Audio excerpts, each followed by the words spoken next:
Mana shu xonadon zudlik bilan sotiladi.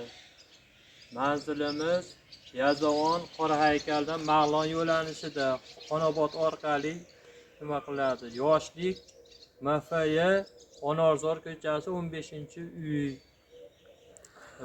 Uyda artizonlar tushadi, svetlar kelgan. Aspanimiz mana yarim holatda bo'lgan, yaqinda bag'i ham bo'ladi. 16 sotik yer. Hamma yo'g'i o'ralgan. 3 xonalik uy. Bir qator ko'ramiz. Bir qator ko'ramiz. Ishlarini.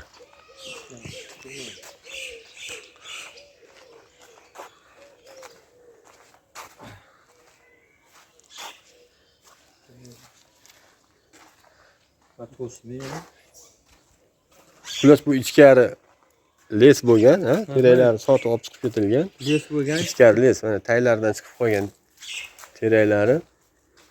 Bitta mana 2 xona uy bor. Mana bilan 3 xona. Masa yashaydigan holatda ichi. Ozgina remont, ta'mirlansa yashasa bo'ladi.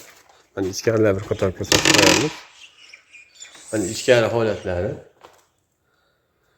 Yaxshi yashagidek holatda.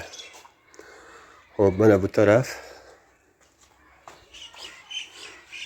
Bu mana ikkinchi xonasi.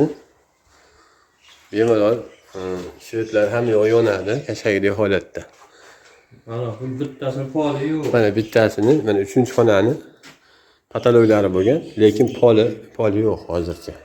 Polni qilib yashadilar. 16 sotik suvlari bor. Suvlari bor. Suvlar tushadi. Atrof polni o'ralgan. Suvlar tushadi. Suvlar tushadi. Narx-navolar qanaqa? Narx-navolar 350 million. Deb turibmiz. Kelishamiz. Tog'ingiz nomida? Halilov Orifjon tog'ami nomida. Xo'p, mana kimga zarur bo'lsa, murojaat qilinaveradi. Men telefon raqamlarini qo'yib qo'yaman. Murojaat qilaverasizlar. Bemalol xudo xolasa kelishilgan holatda sotamiz. Omon bo'linglar, sog' salomat bo'linglar.